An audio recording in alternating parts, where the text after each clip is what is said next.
لیکن حضرت سلمہ بن قیس رضی اللہ تعالیٰ عنہ کی صاف و شفاف اور مومن روح ہر وقت اپنے لشکر کے اوپر سایہ فگن رکھتی، جس کی وجہ سے یہ ساری مصیبتیں خوشگوار اور دشوار راہیں آسان ہو گئی تھیں۔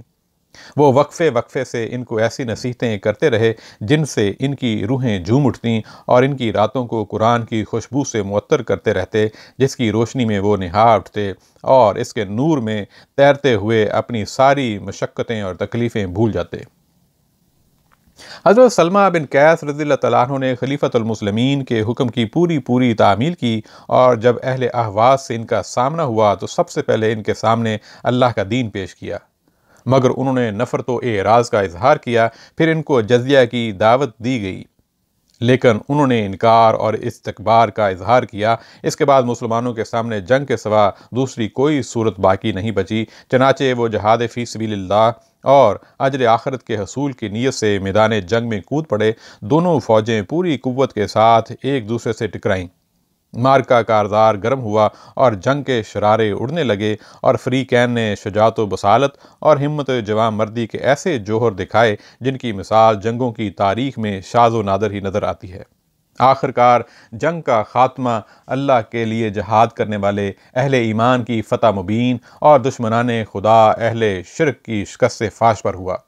جنگ ختم ہونے کے بعد جب حضرت سلمہ بن قیس رضی اللہ تعالیٰ عنہ مجاہدین میں مال غنیمت کی تقسیم کی طرف متوجہ ہوئے تو اس میں ان کو ایک نہایت عمدہ اور بیش قیمت زیور ملا۔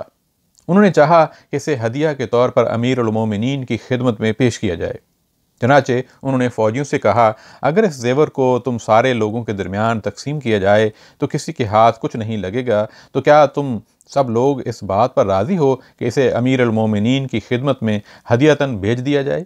سب نے خوشی سے اس کی اجازت دے دی، اور انہوں نے اس زیور کو ایک ڈبے میں رکھ کر اپنے قبیلہ بنو اشجع کے ایک شخص کو بلایا اور اس سے کہا کہ اپنے غلام کے ساتھ مدینہ جاؤ، پہلے امیر المومنین رضی اللہ تعالیٰ عنہ کو فتح کی خوشخبری سنانا، پھر ان کی خدمت میں یہ زیور ہدیہ کے طور پر پیش کر دینا۔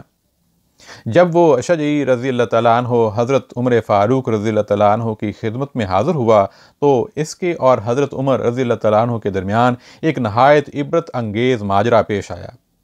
ہم وہ ماجرا اسی کی زبانی پیش کرتے ہیں۔ میں اپنے غلام کے ساتھ پہلے بصرہ پہنچا، وہاں ہم نے سلمہ بن قیس رضی اللہ تعالیٰ عنہ کی دی ہوئی رقم سے اپنے سفر کے لیے 2 اونٹنیاں خریدیں اور ان کے اوپر اپنا سامان اور زاد راہ لاد کر مدینہ کی طرف روانہ ہو گئے۔ وہاں پہنچ کر میں نے امیر المومنین رضی اللہ تعالیٰ عنہ کو تلاش کیا۔ وہ مسلمانوں کو کھانا کھلا رہے تھے۔ اس وقت ان کے ہاتھ میں ایک چھڑی تھی جس پر وہ کسی چرواہے کی طرح ٹیک لگائے کھڑے تھے۔ وہ کھانے والوں کے برتنوں کو دیکھ کر اپنے غلام یرفاہ سے کہتے جا رہے تھے، یرفاہ، ان کے برتن میں اور گوشت ڈالو، ان کو اور روٹیاں دو، ان کے پیالے میں اور شوربہ ڈالو۔ جب میں ان کے سامنے پہنچا تو انہوں نے مجھے بھی بیٹھنے کے لیے کہا۔ میں قریب ہی لوگوں کے ساتھ بیٹھ گیا، پھر میرے سامنے کھانا لایا گیا اور میں نے کھا لیا۔ جب سارے لوگ کھانے سے فارغ ہو چکے تو وہ یرفاہ کو برتن سمیٹنے کا حکم دے کر گھر کی طرف چل پڑے۔ میں بھی ان کے پیچھے چلا۔ جب وہ گھر میں داخل ہو گئے تو میں نے اندر آنے کی اجازت طلب کی۔ انہوں نے مجھے اجازت دے دی۔ میں نے دیکھا کہ وہ ایک نمدے پر 2 تکیوں سے ٹیک لگائے بیٹھے ہیں جن کے اندر کھجور کے ریشے بھرے ہوئے تھے۔ انہوں نے ان میں سے ایک تکیہ میری طرف سرکا دیا جس پر میں بیٹھ گیا۔ ان کی پشت کی طرف ایک دروازہ تھا جس پر وہ پردہ لٹک رہا تھا۔ انہوں نے پردے کی طرف رخ کرتے ہوئے کہا، ام کلثوم، میرا کھانا۔ میں نے اپنے دل میں سوچا کہ دیکھوں امیر المومنین رضی اللہ تعالیٰ عنہ کا مخصوص کھانا کیسا ہے۔ ان کی اہلیہ نے ان کو روغن زیتون لگی ہوئی روٹی دی جس پر نمک کی ایک ڈلی رکھی ہوئی تھی۔ انہوں نے مجھ سے کھانے کے لیے کہا اور میں نے امتثال امر کے طور پر تھوڑا سا کھایا۔ میں نے ان کے سوا کسی دوسرے آدمی کو اتنی رغبت اور شوق سے کھانا کھاتے نہیں دیکھا۔ کھانے سے فارغ ہو کر انہوں نے کہا، مجھے پلاؤ۔ گھر والے ایک پیالہ لائے جس میں جو کے ستو کا گھول تھا۔ انہوں نے کہا، پہلے اس کو پلاؤ۔ میں نے پیالہ لے کر اس میں سے بہت تھوڑا سا پیا کیونکہ میرا ستو اس سے زیادہ لذیذ اور عمدہ تھا، اور پھر انہوں نے خوب آسودہ ہو کر پیا اور پی چکنے کے بعد کہا، ترجمہ، شکر ہے اس خدا کا جس نے ہم کو کھلا کر آسودہ کیا اور پلا کر سیراب کیا۔ امیر المومنین، میں آپ کے پاس ایک پیغام لایا ہوں۔ کہاں ہے؟ انہوں نے دریافت کیا۔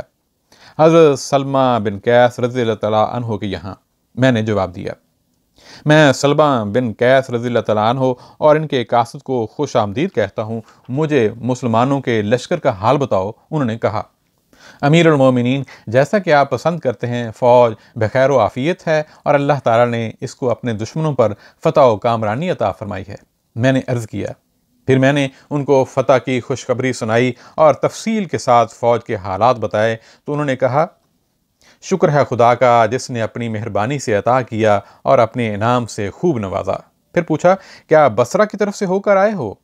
میں نے کہا، جی ہاں امیر المومنین رضی اللہ تعالیٰ عنہ۔ وہاں مسلمان کیسے ہیں؟ انہوں نے پوچھا۔ خدا کے فضل سے بخیریت ہیں، میں نے جواب دیا۔ اشیاء ضرورت کے نرخ کیسے ہیں؟ انہوں نے پھر دریافت کیا۔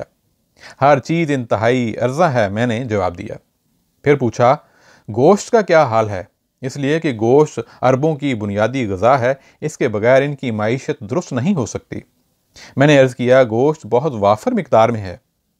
پھر انہوں نے ڈبے کی طرف اشارہ کرتے ہوئے کہا، یہ تمہارے ہاتھ میں کیا ہے؟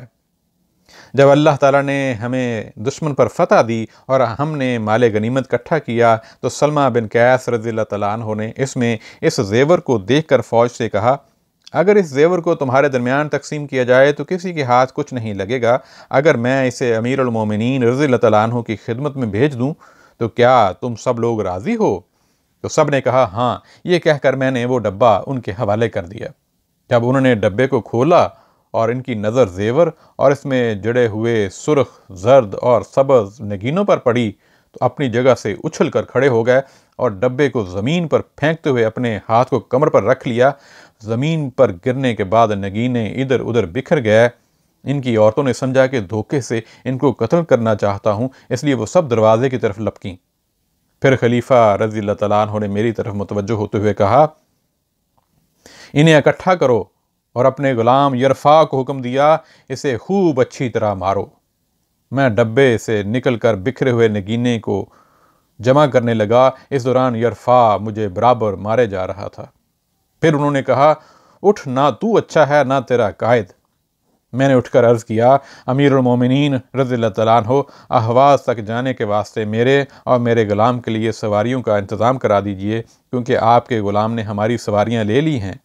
تو انہوں نے یرفا سے کہا، اس کو اور اس کے غلام کو صدقہ کے اونٹوں میں سے 2 سواریاں دے دو۔ پھر میری طرف متوجہ ہوتے ہوئے کہا، جب تمہاری ضرورت پوری ہو جائے تو یہ دونوں اونٹنیاں ان لوگوں کو دے دینا جو تم سے زیادہ ان کے ضرورت مند ہوں۔ تو میں نے کہا، امیر المومنین رضی اللہ تعالیٰ عنہ، میں ایسا ہی کروں گا۔ جی ہاں، انشاءاللہ آپ کے حکم کی تعمیل کروں گا۔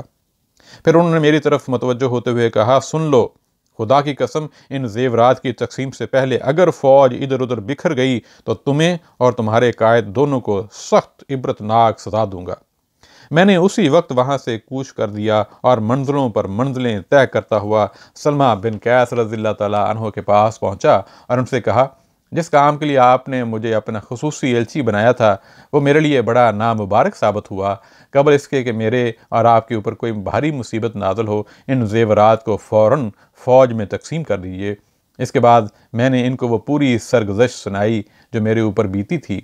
چنانچہ انہوں نے اپنی اس مجلس کو برخاست کرنے سے پہلے وہ زیورات فوج میں تقسیم کر دیے۔ ناظرین، آج اتنا ہی۔ انشاءاللہ کسی اور دن کسی اور شخصیت کے ساتھ حاضر ہوں گے۔ اپنا خیال رکھیے گا۔ السلام علیکم۔